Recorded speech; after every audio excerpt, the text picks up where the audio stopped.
Hello my dear students, welcome back to my channel Ulha Classes. Welcome to another video. तो आज है atoms and molecules का lecture number 4, जिसमें आज सबसे पहले हम टॉपिक पढ़ेंगे मॉलिक्यूल्स। तो अपनी वीडियो स्टार्ट करने से पहले सबसे पहले आप मेरे चैनल को सब्सक्राइब कर दीजिए and please don't forget to press the bell icon to never miss any further updates. ठीक है, चलो अब स्टार्ट करते हैं। मॉलिक्यूल्स क्या होता है?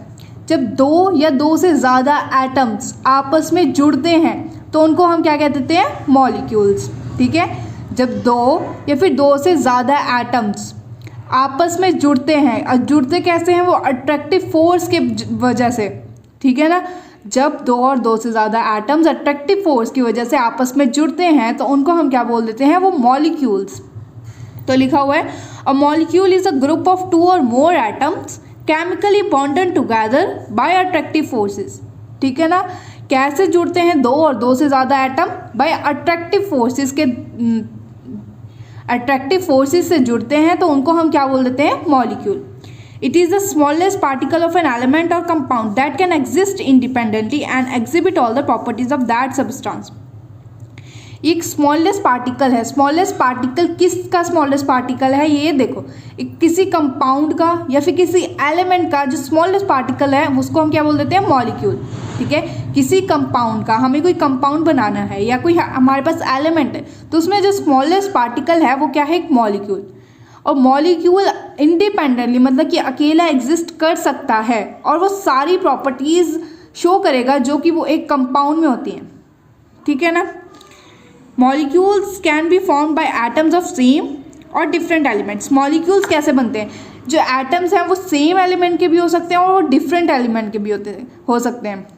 अब लिखा हुआ है molecules of same element. Same element के मॉलिक्यूल्स जैसे कि ऑक्सीजन। ऑक्सीजन कैसे बनता है? जब ऑक्सीजन के दो एटम्स कंबाइन करते हैं तो ऑक्सीजन मॉलिक्यूल बनता है। ठीक है, तो O2 मतलब कि ऑक्सीजन के दो मॉलिक्यूल, दो एटम्स जोड़ के एक मॉलिक्यूल बना रहे हैं ऑक्सीजन का। ठीक है, ऐसे हाइड्रोजन, हाइड्रोजन दो एटम हाइड्रोजन के जुड़ेंगे तो एक मॉलिक्यूल हाइड्रोजन का बनेगा। ठीक है, तो ये सेम एटम्स जुड़ रहे हैं, oxygen oxygen and hydrogen hydrogen. ठीक है ना, तो ये सेम एलिमेंट्स कंबाइन हो रहे हैं तो इनको हम बोलेंगे। तो मॉलिक्यूल सेम एटम से भी बन सकता है और डिफरेंट एटम से भी बन सकता है। ठीक है, यहाँ पे सेम एटम से बना हुआ है। अब डिफरेंट एटम्स से जब वो बनेगा तो वो एक कंपाउंड बना लेगा। जैसे कि यहाँ पे हाइड्रोजन है एक तो, ठीक है, और एक ऑक्सीजन है। हाइड्रोजन के दो एटम्स और ऑक्सीजन का एक एटम, ये तीनों मिलके क्या बनाते हैं? कंपाउंड बनाते हैं जिसको हम बोलते हैं वाटर। ये वाटर का फॉर्मूला है। ठीक है, H2O। H2 मतलब कि दो हाइड्रोजन के एटम जुड़े हैं और एक ऑक्सीजन का एटम जुड़ा है। ठीक है ना, तो ये क्या बना लिया? इसने एक कंपाउंड बना लिया। इसमें अलग अलग एटम्स हैं। ठीक है, दो हाइड्रोजन के और एक ऑक्सीजन का है। ऐसे ही इसमें ये है कार्बन डाइऑक्साइड। ये भी कंपाउंड की तरह है। कंपाउंड क्यों? क्योंकि इसमें एक कार्बन है और दो ऑक्सीजन है। जब एक कार्बन का एटम और दो ऑक्सीजन के एटम कंबाइन करते हैं तो हमारे पास क्या बनता है? एक कार्बन डाइऑक्साइड का मॉलिक्यूल बनता है। ठीक है ना, नेक्स्ट टॉपिक है हमारा मॉलिक्यूल्स ऑफ कंपाउंड। कंपाउंड के मॉलिक्यूल्स कैसे बनते हैं? ठीक है ना, तो the molecules of a compound consist of two or more atoms of different elements combined together in a definite proportion by mass to form compound that can exist freely। किसी भी कंपाउंड के जो मॉलिक्यूल्स हैं वो दो या दो से ज़्यादा एटम्स, चाहे डिफरेंट एलिमेंट के हों। कंपाउंड्स डिफरेंट एटम्स होना चाहिए। ठीक है ना, consist of two or more atoms of different element combined together. जब वो आपस में जुड़ते हैं इन अ डेफिनेट प्रोपोर्शन तो वो क्या बना लेते हैं? मॉलिक्यूल बना देते हैं किसी कंपाउंड का। जैसे अब हमारे पास ये है वाटर, H2 मतलब कि हाइड्रोजन के दो एटम और एक ऑक्सीजन का एटम मिलके इन्होंने वाटर बनाया H2O। ठीक है, इसमें रेशो इनकी क्या आएगी? इसमें अगर हम देखें तो इसका मास आएगा, मास नंबर। मैंने आपको लास्ट लेक्चर में बोला था मास नंबर याद करने बहुत इंपॉर्टेंट है। ठीक है, इसका मास नंबर है एक हाइड्रोजन का 1 और टू हाइड्रोजन का 1 हाइड्रोजन का 1, टू हाइड्रोजन का मल्टीप्लाई करेंगे तो 2 हो जाएगा। ठीक है, और इसका मास है 16। ठीक है, 2 और 16 जब हम इनको कट करेंगे, सिंपल रेशो में लेकर आएंगे तो ये आ जाएगा 1:8। ठीक है। सेम ऐसे यहाँ पर अमोनिया का है, NH3 को हम क्या बोल देते हैं, अमोनिया। इसमें एक नाइट्रोजन का एटम है और 3 हाइड्रोजन के एटम है, ठीक है। किस रेशो में है, नाइट्रोजन का नाइट्रोजन का मास नंबर क्या होता है 14, और हाइड्रोजन का 1 हाइड्रोजन का 1, 3 हाइड्रोजन का हो जाएगा 3, ठीक है ना। तो रेशो आ जाएगी 14:3, ठीक है ना। जब कोई भी एटम्स कंबाइन करते हैं मॉलिक्यूल्स बनाने के लिए तो वो एक डेफिनेट प्रोपोर्शन, डेफिनेट रेशो में कंबाइन करते हैं, ठीक है ना। जैसे कि इसकी आ गई 1:8 रेशो में ये फॉर्म करेगा जब वाटर बनेगा, और जब अमोनिया बनेगा तो उसकी रेशो होनी चाहिए 14:3, ठीक है ना। तो ये हमारे आज 2 टॉपिक्स हो गए, molecules and molecules of compound. अब नेक्स्ट टॉपिक है हमारा, अब हमारा एटॉमिसिटी। एटॉमिसिटी क्या होता है, जब हम कोई कंपाउंड या बनाते हैं, ठीक है, तो उसमें हमने कितने एटम्स लिए उसको, वो हमारी एटॉमिसिटी हो जाती है। तो लिखा हुआ है atomicity refers to the number of atoms present in a molecule of an element, substance या कंपाउंड। जब हम कोई एलिमेंट, कोई सब्सटेंस या कोई कंपाउंड बनाते हैं तो हमारे पास नंबर ऑफ एटम्स उसमें कितने हैं, तो उसको हम क्या बोल देते हैं, एटॉमिसिटी, ठीक है ना। जैसे अब हम ऊपर एग्जाम्पल में देखते हैं, 1 नाइट्रोजन लिया हमने, 3 हाइड्रोजन लिए, ठीक है, तो इसकी एटॉमिसिटी आ जाएगी 4। किसी भी कंपाउंड को बनाने में हमने कितने एटम्स यूज़ करे, इसमें 1 नाइट्रोजन है और 3 हाइड्रोजन है, तो इसकी एटॉमिसिटी हो जाएगी 4 और इसकी एटॉमिसिटी हो जाएगी 3, ठीक है ना। तो एटॉमिसिटी आपको आया समझ। एटॉमिसिटी होता है किसी कंपाउंड को, किसी सब्सटेंस को, किसी एलिमेंट को बनाने में हमें कितने नंबर ऑफ एटम्स चाहिए, उसको हम क्या बोल देते हैं, एटॉमिसिटी। तो atomicity refers to the number of atoms present in a molecule of an element, substance और अ कंपाउंड। अब ये एटॉमिसिटी अलग अलग होती है। जैसे मोनोटॉमिक क्या होता है कि जिसमें सिर्फ एक ही एटम हो, जैसे कि हीलियम, उसमें सिर्फ एक एटम है। डायटॉमिक होते हैं जिसमें 2 एटम्स हो, जैसे हमने अभी ऊपर एग्जांपल पढ़ा ऑक्सीजन, हाइड्रोजन, ठीक है ना। तो ये आ जाएगा डायटॉमिक, मतलब कि इनकी एटॉमिसिटी क्या है, 2 है। ट्राइएटॉमिक एटॉमिसिटी 3 होनी चाहिए, जैसे कि अभी मैंने आपको बताया वाटर एंड ओजोन, ठीक है ना। पॉलीएटॉमिक क्या होता है, मतलब कि 3 या 3 से ज़्यादा, 4 या 4 से ज़्यादा हो हमारे पास, उसको हम बोलते हैं पॉलीएटॉमिक। जैसे कि हमारे पास अमोनिया आ गया था, इसमें 4 है, तो ये पॉलीएटॉमिक की कैटेगरी में आएगा, मतलब कि क्या है, टेट्राएटॉमिक, ठीक है। P4 है, मतलब कि फॉस्फोरस 4, सल्फर 8, ठीक है। ये हमारे पास क्या है, पॉलीएटॉमिक। तो यहाँ पर हमारा एटॉमिसिटी भी खत्म होता है। अब हम किसी कंपाउंड में एटॉमिसिटी देखते हैं कि कंपाउंड में एटॉमिसिटी क्या होती है। जैसे कि हाइड्रोजन क्लोराइड है, हाइड्रोजन क्लोराइड में 1 हाइड्रोजन है और 1 ही क्लोराइड है, ठीक है। हाइड्रोजन क्लोराइड में 1 हाइड्रोजन है और 1 ही क्लोराइड है, तो इसकी एटॉमिसिटी हो जाएगी 2। तो ये क्या आ जाएगा, डायटॉमिक। वाटर मैंने आपको बताया किस में आता है, ट्राइएटॉमिक में, ठीक है। अमोनिया किस में आता है, टेट्राएटॉमिक में। ये तो ये कंपाउंड्स हो गए, कंपाउंड्स की एटॉमिसिटी। हाइड्रोजन क्लोराइड में क्या है, डायटॉमिक। वाटर क्या है, ट्राइएटॉमिक। अमोनिया क्या है, टेट्राएटॉमिक, ठीक है ना। अब हमारा नेक्स्ट टॉपिक है मॉलिक्यूलर मास। मॉलिक्यूलर मास क्या होता है, it is the sum of atomic masses of all the atoms in a molecule of that substance. मतलब कि किसी भी मॉलिक्यूल में जो एटम्स हैं उनका एटॉमिक मासेस का सम कर दो, उसको हम क्या बोल देते हैं, मॉलिक्यूलर मास। जैसे कि एक यहाँ पे हमारे पास वाटर एक मॉलिक्यूल है, H2O क्या एक मॉलिक्यूल है, इसमें कितने, मतलब कि 2 हाइड्रोजन के एटम है और 1 ऑक्सीजन का एटम है। तो इन एटम्स के जो एटॉमिक मास है उनका सम कर दो तो हमारे पास क्या आ जाएगा, मॉलिक्यूलर मास। तो चलो हम सॉल्व करते हैं। हाइड्रोजन का मास क्या होता है, हाइड्रोजन का एटॉमिक मास क्या होता है, 1, ठीक है। 1 मल्टीप्लाई में करेंगे 2, क्योंकि 2 एटम्स है, तो कितना आ गया हमारे पास 2, ठीक है ना। और ऑक्सीजन का कितना होता है, 16, ठीक है ना। तो अगर हम अब इनको क्या करना है, हमने अलग अलग एटम्स का एटॉमिक मास निकाल लिया। हाइड्रोजन का कितना है 2, ऑक्सीजन का कितना है 16। अब हमें क्या करना है, इनको सम करना है। तो 16 + 2 18। तो वाटर का जो हमारे पास H2 है, H2 है वाटर है, तो उसका मॉलिक्यूलर मास क्या आ जाएगा, 18 यू मैंने आपको बताया क्या है, एटॉमिक मास यूनिट। अगर किसी को नहीं पता तो मैंने लेक्चर नंबर 3 में समझाया है कि यू क्या होता है, एटॉमिक मास यूनिट क्या होता है, आप वहाँ से जाकर देख सकते हैं, ठीक है ना। तो हमारे पास वाटर का मॉलिक्यूलर मास कितना आ गया, 18U, ठीक है ना। अब नेक्स्ट आ जाओ यहाँ पर, ये क्या है, Al2SO4 का 3 टाइम्स, ठीक है। एल्यूमिनियम का एटॉमिक मास क्या है, पहले सोचो, एल्यूमिनियम का एटॉमिक मास क्या है, एल्यूमिनियम का एटॉमिक नंबर क्या है, 13, तो इसका एटॉमिक मास होगा 27, ठीक है। तो एक एल्यूमिनियम का कितना है, 27, ठीक है। यहाँ पर कितने दिए हुए हमें, 2, तो मल्टीप्लाई करेंगे 2 से, जो कि हमारे पास आएगा 54, इनको आप मल्टीप्लाई करोगे कितना आएगा, 54, ठीक है। सल्फर का कितना है, सल्फर का है 32, ठीक है। ऑक्सीजन का है 16, कितने हैं एटम ऑक्सीजन के, 4, तो 16 को 4 से मल्टीप्लाई कर दो, ठीक है। 16 4 जार 64, ठीक है।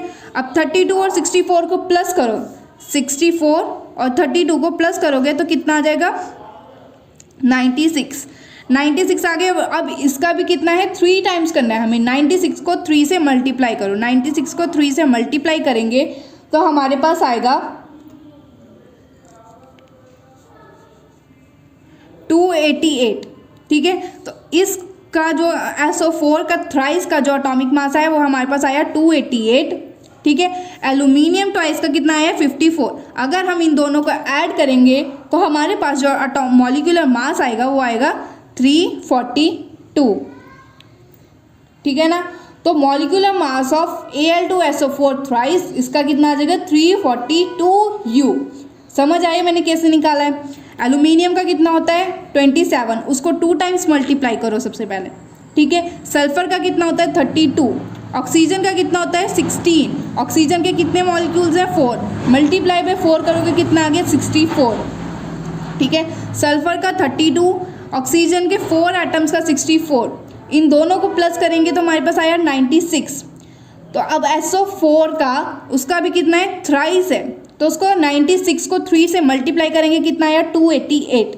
288 में हम 54 प्लस कर देंगे तो हमारे पास कितना आ जाएगा, 342U, ठीक है। तो ये हमारे पास आ गया molecular mass of Al2SO4 thrice, ठीक है।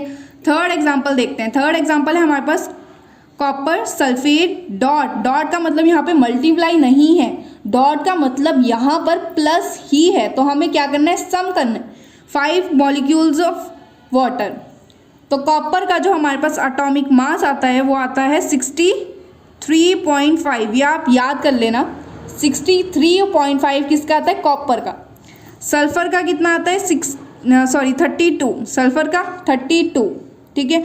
ऑक्सीजन के 4 एटम्स हैं तो कितना आया था, ऊपर निकाला है हमने 64, ठीक है। इन सबको आप ऐड कर देना और वाटर का कितना आया था, 18।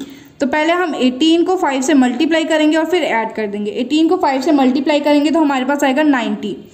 तो इन सबको ऐड कर दो, कितना है, 63.5 किसका, कॉपर का। सल्फर का 32, ऑक्सीजन के 4 एटम्स का 64, 5 मॉलिक्यूल्स ऑफ वाटर का कितना है, 90। इन सबको ऐड कर दो, आपके पास आंसर आ जाएगा, ठीक है। जो भी आए आप ऐड कर लेना, बस जो भी आएगा आंसर आ जाएगा, ठीक है। होप सो आपको मॉलिक्यूलर मास अच्छे से समझ आया। मॉलिक्यूलर मास क्या है, जो हमारे पास मॉलिक्यूल्स हैं उसमें जो जो एटम्स हैं उनका एटॉमिक मास लेंगे। पहले एटॉमिक मास उनका कैलकुलेट कर लो, अगर 2 एटम्स हैं तो उसको मल्टीप्लाई बाय 2, अगर 3 एटम्स है तो मल्टीप्लाई बाय 3, ठीक है। फिर उनको सम कर दो, जो भी सम आएगा वो उसका क्या हो जाएगा, मॉलिक्यूलर मास। अब नेक्स्ट है हमारे पास formula unit mass. Formula unit mass बिल्कुल सेम है जैसे हमने मॉलिक्यूलर मास पढ़ा है। मॉलिक्यूलर मास हमने किसके लिए पढ़ा है, एटम्स के लिए, same as it is. Formula unit mass हमारे पास आयंस के लिए आ जाएगा, सेम हमने वही करना है। जो आयंस में हमारे पास जो हैं एटम्स, उनका एटॉमिक मास निकाल के सम कर दो। जैसे हमारे पास NaCl है, NaCl क्या है, एक आयन है, ठीक है। आयन मतलब कि जो पॉजिटिव और नेगेटिव चार्जेस में टूट जाए। जब हम इसको तोड़ेंगे NaCl को तो सोडियम पे प्लस चार्ज आएगा और क्लोरीन पे माइनस चार्ज आएगा, तो आयन्स उनको ही बोलते हैं, ठीक है। सोडियम का एटॉमिक मास कितना होता है, 23, ठीक है ना। क्लोरीन का एटॉमिक मास कितना होता है, 35.5, मैंने आपको बोला था ये याद करने हैं, बहुत इंपॉर्टेंट है। फर्स्ट 20 एलिमेंट्स के तो आप याद कर लो, रट लो उनको, टिप्स पे होने चाहिए आपके। सोडियम का कितना है 23, क्लोरीन का कितना है 35.5। ठीक है, जब आप इन दोनों का सम कर दोगे तो हमारे पास फॉर्मूला यूनिट मास आ जाएगा। अगर हम सम करें तो कितना आता है 5.8, इतना आ जाएगा ये हमारे पास। तो ये हमारे पास क्या है, फॉर्मूला यूनिट मास। सेम है, पेपर में आपको कंफ्यूज कर सकते हैं कि फॉर्मूला यूनिट मास क्या है, सेम है। हमें एटॉमिक मास निकालना है एटम्स का और उनका सम कर देना है, तो वो क्या हो जाएगा, फॉर्मूला यूनिट मास। ठीक है, अब हमारे पास है वैलेंसी। वैलेंसी क्या होती है, तो देखो, the combining capacity of an element is called its valency. मतलब कि किसी एलिमेंट की कंबाइनिंग कैपेसिटी, कि वो किस एलिमेंट से कंबाइन कर सकता है, उसको हम क्या बोलेंगे, वैलेंसी। जैसे मान लो अभी हमने ऊपर ही देखा है NaCl, ठीक है, तो सोडियम है, सोडियम अपना एक इलेक्ट्रॉन लूज कर सकता है। लूज और गेन क्यों करते हैं, क्योंकि वो लूज इलेक्ट्रॉन लूज या फिर गेन करके एक स्टेबल नोबल गैस कॉन्फ़िगरेशन में आ जाते हैं। ठीक है, सोडियम का जो एटॉमिक नंबर है 11 होता है। अगर वो अपना एक इलेक्ट्रॉन लूज कर दे तो वो कैसे एक तरह करेगा, नियॉन बन जाएगा वो एक तरीके से। ठीक है, तो सोडियम क्या करता है, अपना एक इलेक्ट्रॉन लूज करना चाहते हैं। और क्लोरीन 17 है इसका एटॉमिक नंबर। तो क्लोरीन क्या चाहता है कि उसका नोबल, उसके पास नोबल गैस कितनी है 18। ठीक है ना, तो वो चाहता है कि वो एक इलेक्ट्रॉन ले ले, सोडियम चाहता है वो इलेक्ट्रॉन दे दे। ठीक है, तो सोडियम की वैलेंसी 1, क्लोरीन की -1। तो ये दोनों आपस में मिल जाएंगे और दोनों ने आपस में मिलके क्या बना लिया, एक आयन बना लिया। तो यही होती है कि वैलेंसी। वैलेंसी क्या है कि इसकी कंबाइनिंग कैपेसिटी किसके साथ जाके मैच करती है। इसकी कंबाइनिंग कैपेसिटी, ये इलेक्ट्रॉन एक दे सकता है और ये ले सकता है, दोनों की कंबाइनिंग कैपेसिटी मैच कर गई। ठीक है, एक देने वाला है और एक लेने वाला है, दोनों ही, इसको एक इलेक्ट्रॉन देना है और इसको एक इलेक्ट्रॉन लेना है, तो ये इन दोनों की कंबाइनिंग कैपेसिटीज़ क्या है, मैच कर गई, तो इनकी वैलेंसी 1 आ जाएगी। ठीक है ना, तो वैलेंसी है ये कि कंबाइनिंग कैपेसिटी एलिमेंट की क्या होती है, उसको हम बोलते हैं वैलेंसी। ठीक है ना, it shows how many atoms of other element can combine with, मतलब कि क्या बताता है कि वो कितने एलिमेंट से, एटम्स के कितने एलिमेंट से कंबाइन कर सकता है। जैसे यहाँ पे 1 इलेक्ट्रॉन लूज कर रहे हैं तो 1 वैलेंसी, यहाँ पे भी 1 इलेक्ट्रॉन लूज कर सकता है तो 1 वैलेंसी, 1 इलेक्ट्रॉन गेन कर सकता है तो 1 वैलेंसी। ठीक है ना, valency equals the number of electrons gain, lost or share to achieve a noble gas configuration. Valency क्यों होती है, अब सोडियम क्या चाहता है कि उसकी जो है वो स्टेबल नोबल गैस कॉन्फ़िगरेशन को अचीव कर सके। नोबल गैस कॉन्फ़िगरेशन को अचीव करना मतलब कि नोबल गैसेज जो होती हैं वो बहुत ज़्यादा स्टेबल होती हैं, किसी के साथ रिएक्ट नहीं करती, क्योंकि जो उनमें आउटर ऑर्बिट है वो फुल होता है, मतलब कि उसमें 8 इलेक्ट्रॉन्स फुल हैं, वो ना तो अपना एक इलेक्ट्रॉन देगा ना वो एक्सेप्ट करेगा, तो वो क्या है, बहुत ज़्यादा स्टेबल है। तो हर एटम क्या चाहता है कि वो एक stable Nobel gas configuration achieve करे। तो नोबल गैस कॉन्फ़िगरेशन अचीव करने के लिए वो अपने इलेक्ट्रॉन या तो लूज़ करते हैं या फिर वो गेन करते हैं। ठीक है, या फिर वो शेयर भी कर सकते हैं। जैसे कार्बन में 6 है उसका एटॉमिक नंबर। ठीक है, अब उसको 8 चाहिए, वो 2 लूज़ कर दे या फिर 2 गेन कर ले। ठीक है, वो 2 लूज़ कर दे या 2 गेन कर ले। ठीक है ना, तो वैलेंसी क्यों होती है कि वो कोई एटम नोबल गैस कॉन्फ़िगरेशन को अचीव करना चाहता है।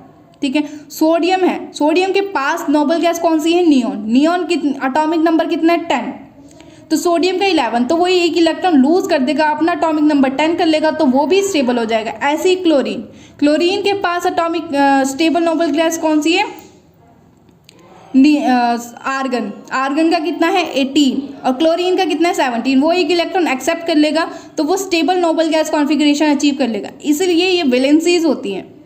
ठीक है ना, होप सो आपको आज का लेक्चर अच्छे से समझ आया होगा और अच्छा लगा होगा। Thank you for watching till the end and please don't forget to like, comment, share and subscribe my channel. Thank you.